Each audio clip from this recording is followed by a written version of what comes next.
At dahil ilang araw na lang ay bare months na ulit mga tol. Eto na.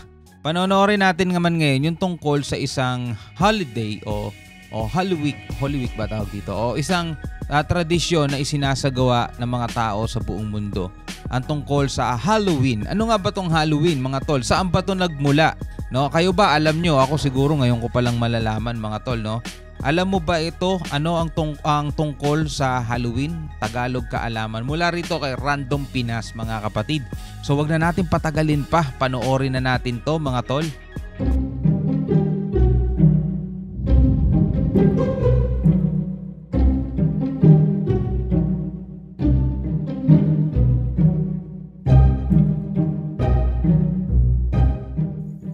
Ang pagpasok ng Oktubre ay hudyat din ng simula ng Halloween season. Uy, iba yung boses ah.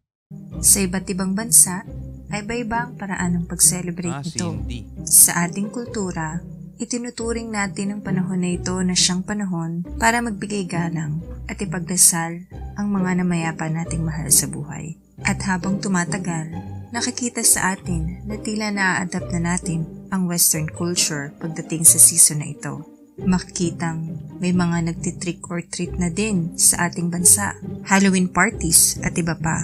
At bilang simula ng ating Creepy October dito sa Random Pinas, ito ang 10 bagay tungkol sa Halloween. At sa mga hindi pa nakasubscribe, mag-subscribe na sa Random Pinas. Random Pinas. Number 1. Ilan sa kilalang phobias ay ang acrophobia. Yan ang fear of heights. Claustrophobia, fear of enclosed spaces. Aerophobia, fear of flying. Arachnophobia, ang fear of spiders. At ang kinakatakutan ng karamihan, ang autophobia. Yan ang fear of being alone. Pero alam mo bang may phobia rin sa Halloween? Ang pagkakaroon ng irrational fear sa Halloween ay tinatawag na Samhainophobia. Oh, may ganun din pala. Sa panahon ng Halloween, maraming animal shelters ang hindi pumapayag na mag-adapt ng itim na pusa ang mga tao. Natatakot sila na baka i-torture at i-sacrifice lamang ng mga tao ang mga itim na pusa. Ito'y dahil may mga naniniwalang ang itim na pusa ay makakapagbigay ng proteksyon laban sa mga witches at sa kapangyarihan nito. May mga ganito pala, no? Ngayon lang natin nalalaman, no?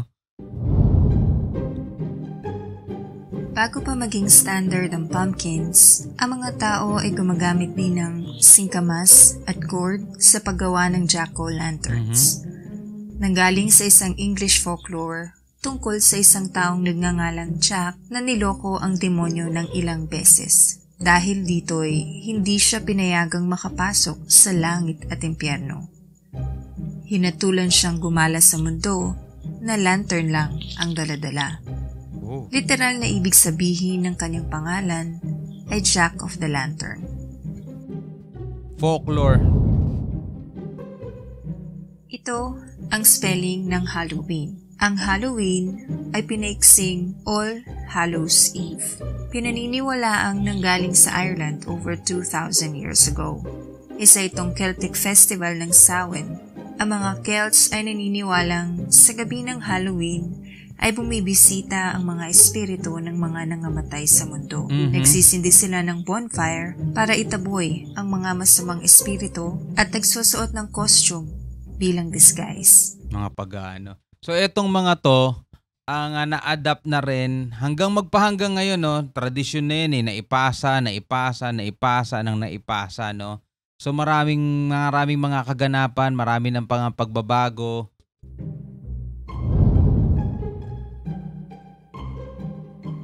Ang trick or treat ay nagmula sa isang medieval practice na kung tawagin ay souling.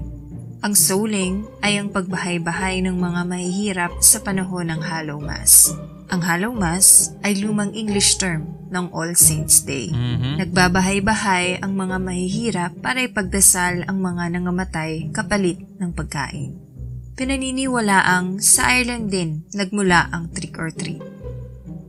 So nagbago na rin yun. Dati pupunta para ipagdasal daw yung mga yumao na kapalit pagkain. Ngayon trick or treat na, no? Kung hindi treat, trick, no? Ititrick ka nila. Ang kulay orange ay nagpapaalala sa mga tao ng Halloween. Ito ay dahil sa paggamit ng napakaraming orange pumpkins sa holiday na ito. Pero ang pumpkin ay may iba't ibang kulay. May pink, red, green, white, gray, yellow, at blue. Pero sa kabila nito, ang kulay ng kanilang laman ay orange pa din.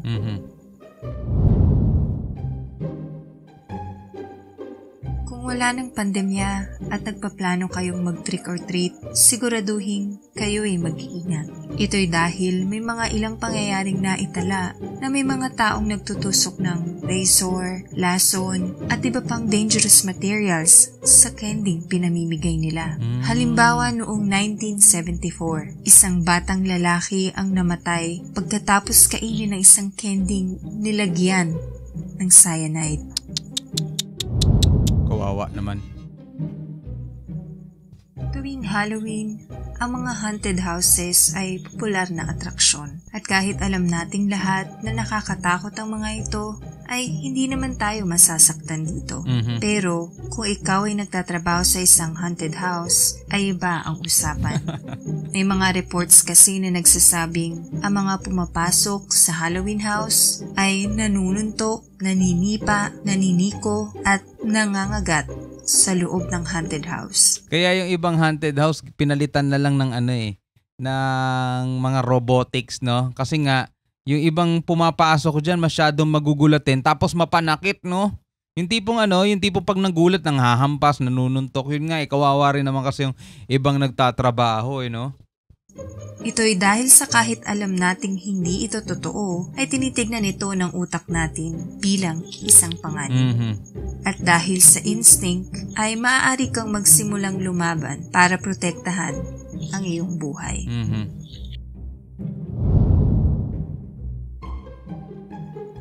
Ang full moon ay kadalasang inuugnay sa pagiging nakakatakot ng Halloween.